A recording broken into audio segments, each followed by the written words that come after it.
This is why many elderly people will not live past 82. If you are old, you need to see this now. Hey there, my friends. Welcome back to the channel, where we talk about living healthier, happier, and longer as we embrace our golden years. I'm so glad you're here today because we're diving into a topic that's close to my heart, and I know it's important to you too. The title of today's video might have caught your attention.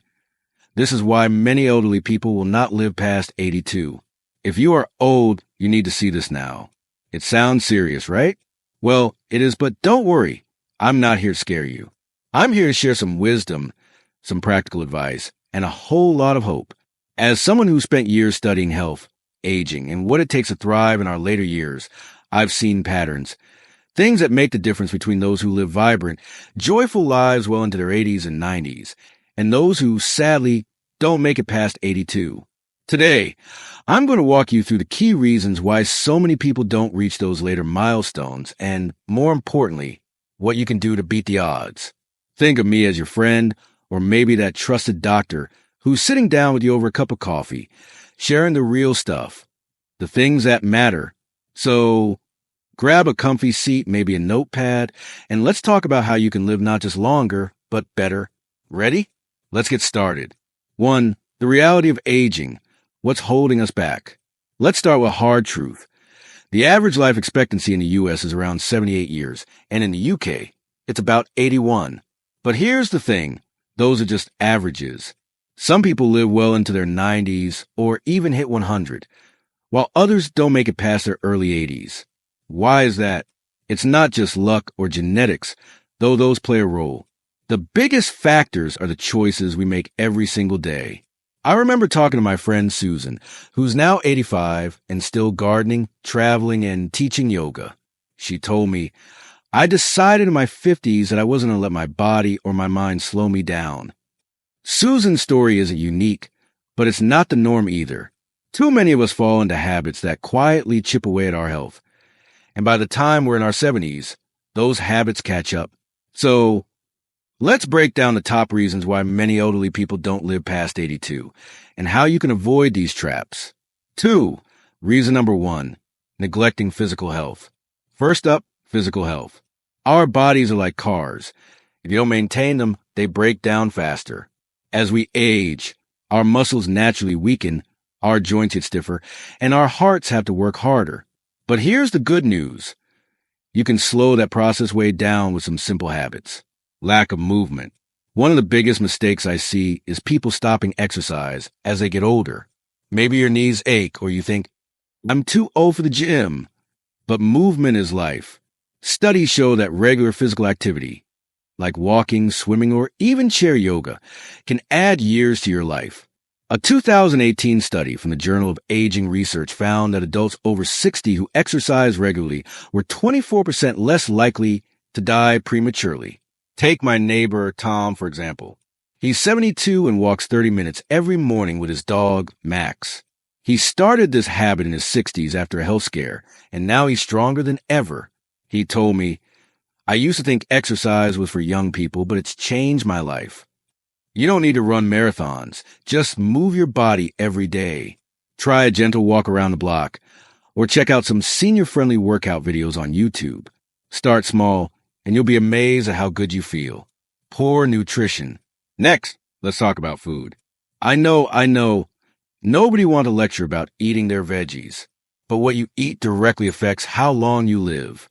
Diets high in processed foods, sugar, and unhealthy fats can lead to heart disease, diabetes, and other conditions that shorten life.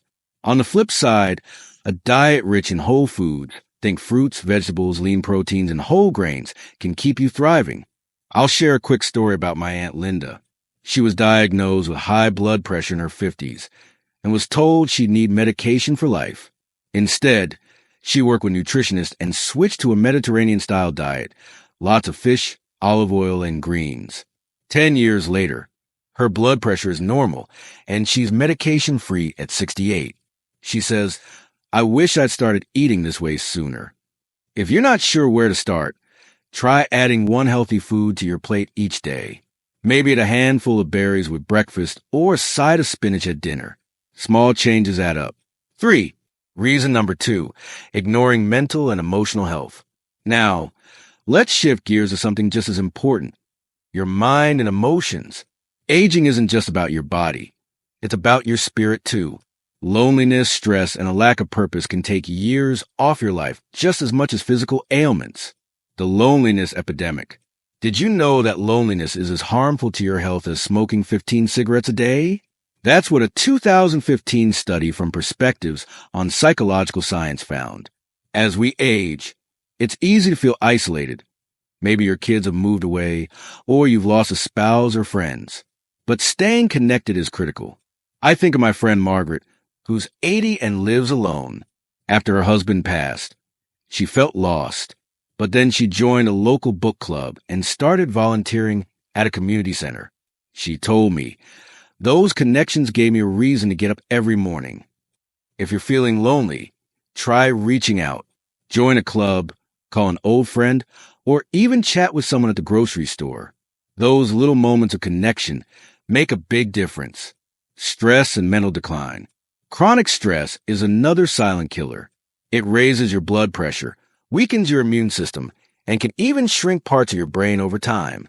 And let's not forget about mental stimulation. Your brain needs exercise just like your body does. Things like reading, puzzles, or learning a new skill can keep your mind sharp. My dad, who's 76, started playing chess online during the pandemic. He was never a tech guy, but now he's beating players half his age. He says it keeps his brain on its toes. If you're not into chess, try crossword puzzles, knitting, or even learning a few words in a new language. Keep your mind active, and it'll thank you. 4. Reason number 3, not prioritizing preventive care.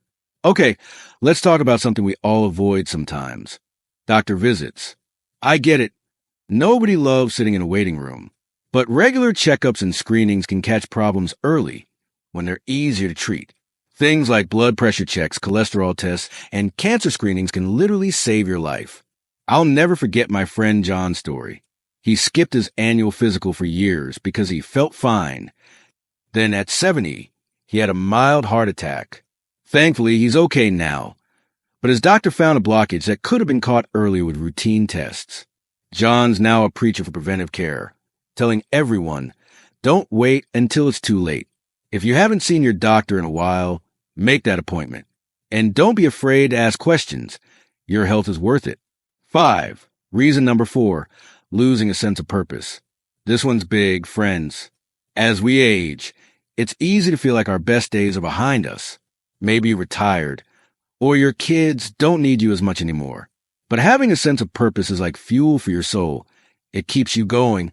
Research from the Journal of Clinical Psychology in 2019 found that older adults with a strong sense of purpose were 30% less likely to die over a 10-year period. That's powerful.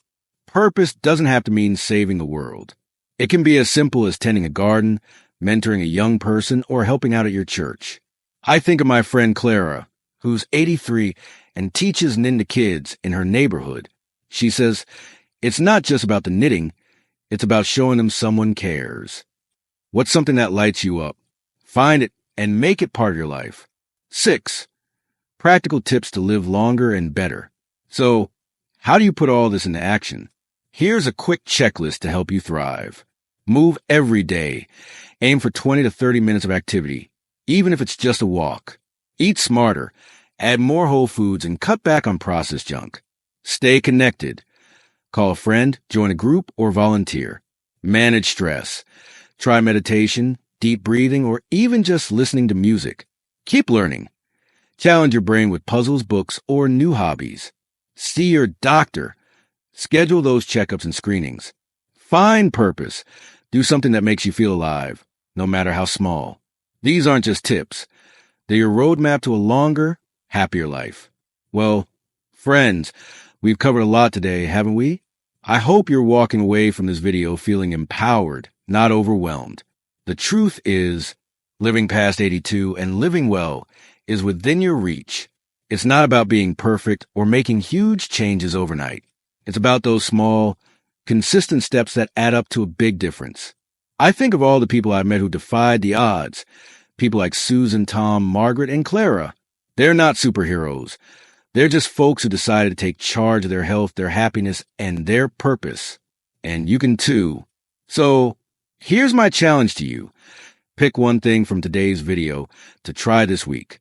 Maybe it's taking a 10-minute walk, calling an old friend, or booking that doctor's appointment. Whatever it is, start small and watch how it snowballs into something amazing. If you found this video helpful, please give a thumbs up, share it with someone you care about, and hit that subscribe button so we can keep this conversation going. I'd love to hear from you in the comments. What's one thing you're going to do to live healthier and happier? Let's inspire each other. Until next time, keep shining, keep thriving, and remember, your golden years can be your best years. See you soon.